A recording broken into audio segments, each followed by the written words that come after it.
Namaste ji, hello friends and viewers. Welcome to my YouTube channel, Divine Astrology of Human Birth.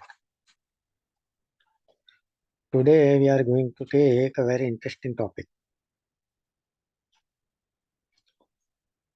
It is related to career. It is something on government or bright job, career, and spiritual nature, because fifth and ninth lord is connected here. First of all, we have to see fifth lord, that is taken for growth, skill, promotion.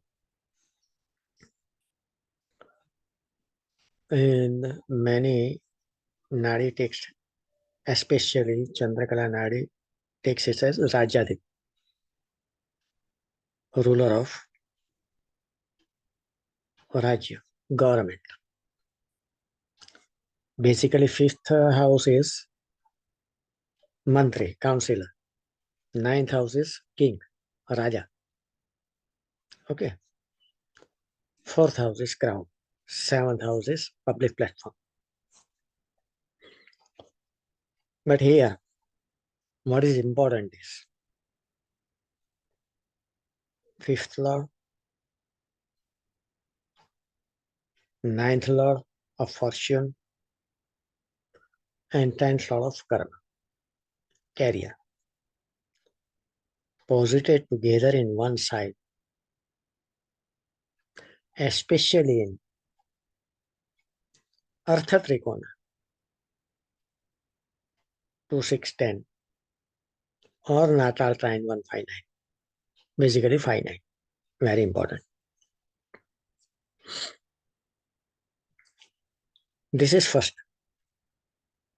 configuration in D1. Now we have to see in D9.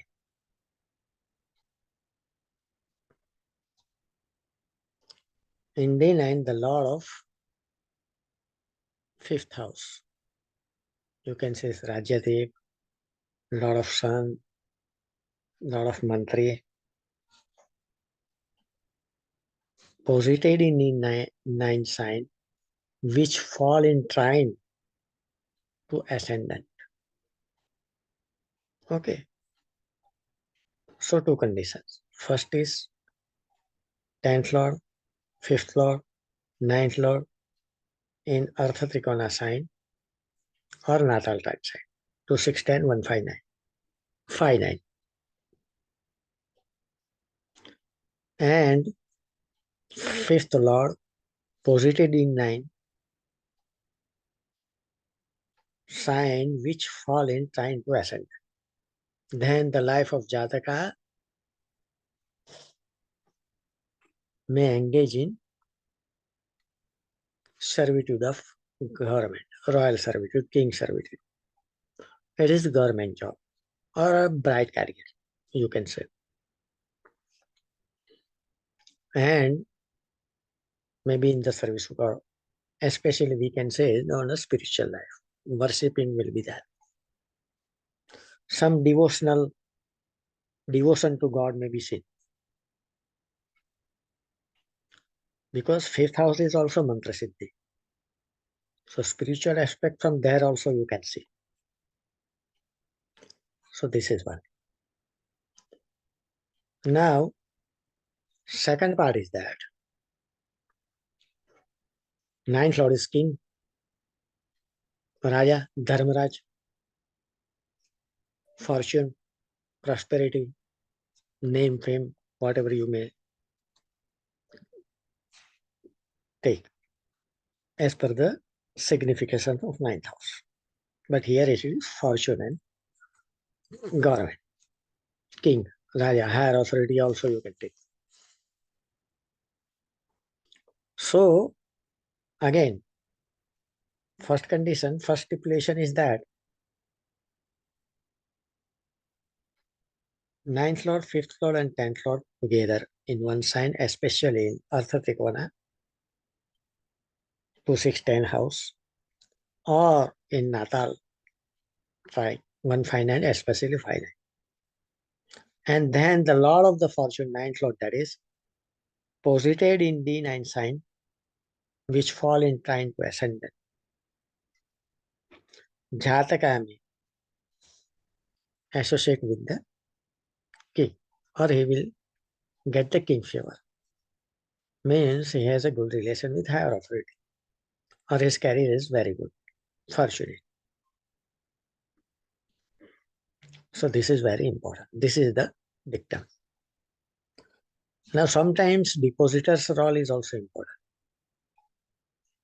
Also the planets involved here should not be weak or debilitated or eclipsed or combusted, etc.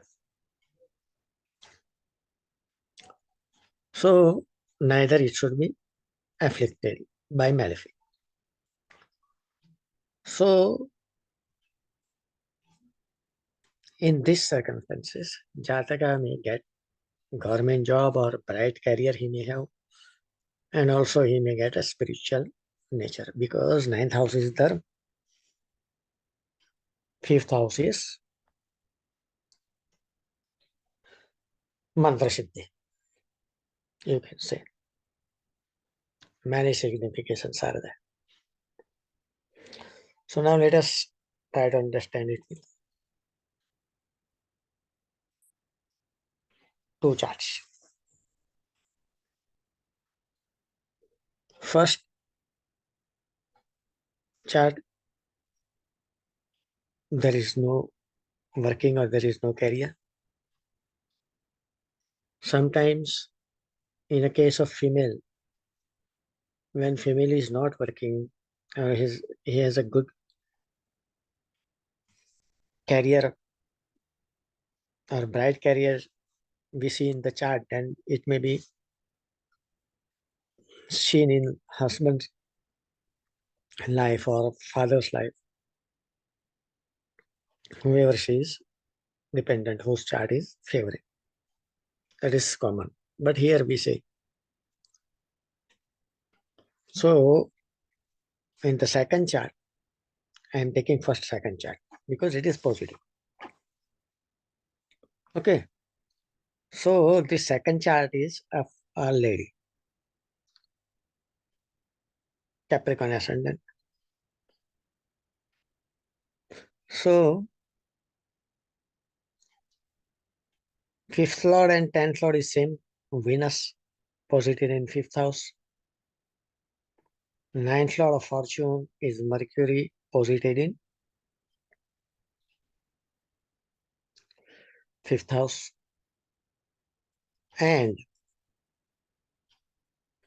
Jupiter is there. Jupiter is natural benefice. Here it is functional malefic. Natural benefic and functional malefic. Moon debilitated, though benefice, because it is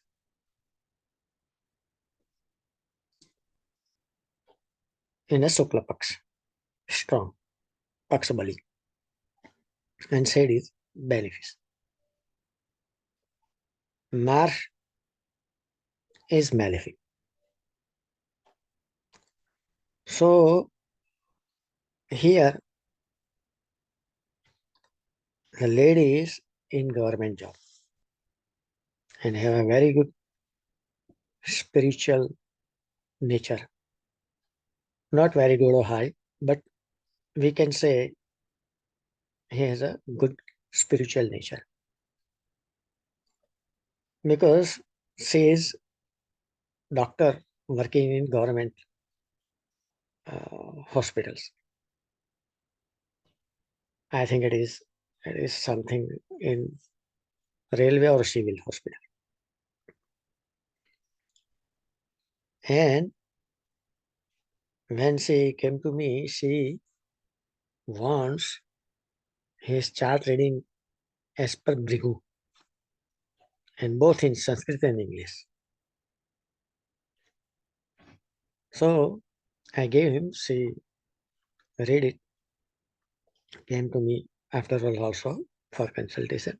But that is another thing. Here point is, there is a spiritual nature, two benefic aspect and one malefic aspect. This is simple. Now Jupiter and Saturn there in Jupiter sign,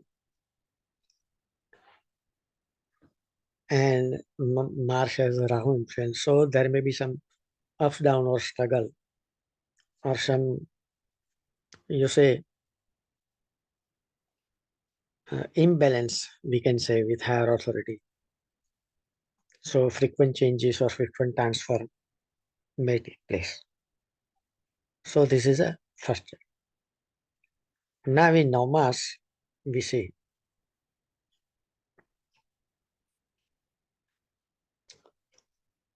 where is fifth law? Fifth lord is Venus. Venus in Cancer. So it is seventh house.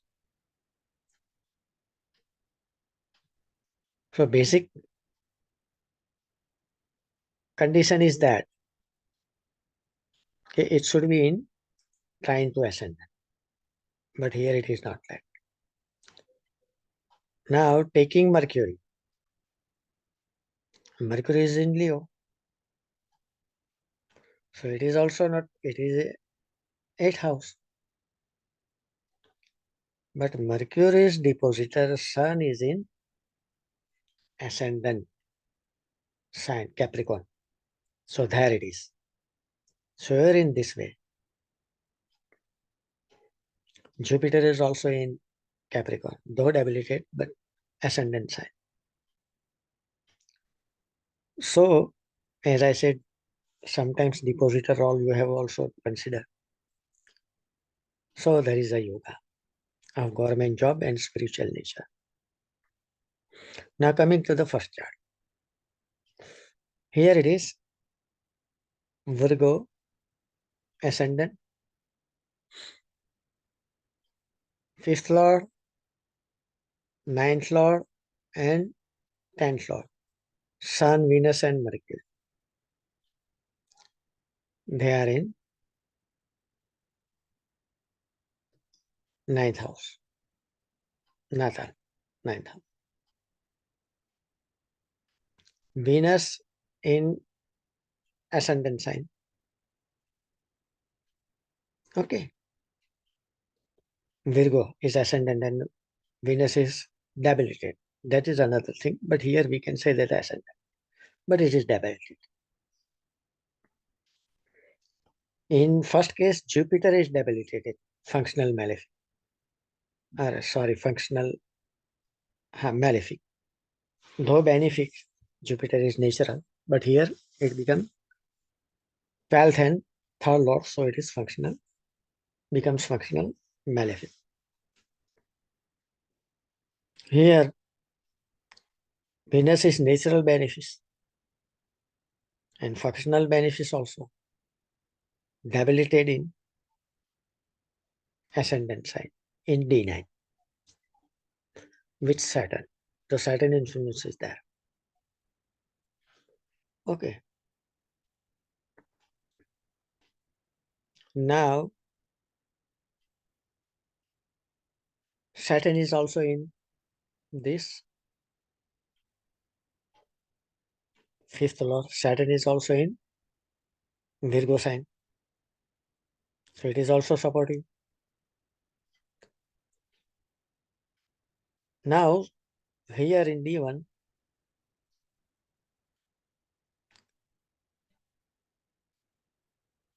Mercury is in Taurus sign as a 10th lord, is in Leo with Rahu, and Sun is also in Natal in D9 Taurus sign, so also should support. But here Sun is 12th lord. Here, in first case, Sun is 8th lord. Here it is 12th lord.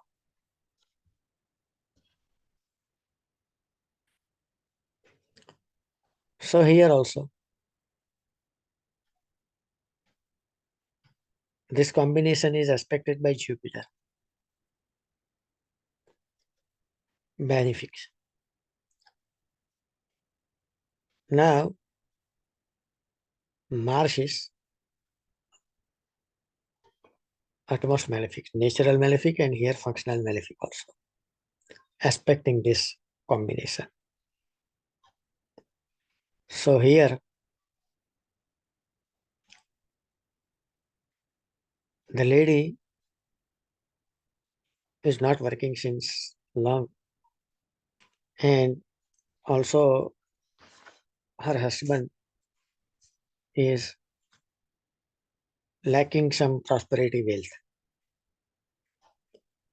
Ketu Mars aspecting this combination at Taurus sign, so some difficulties is there. So in this way, we have to see the chart as a whole. Though there are some combinations and method is given,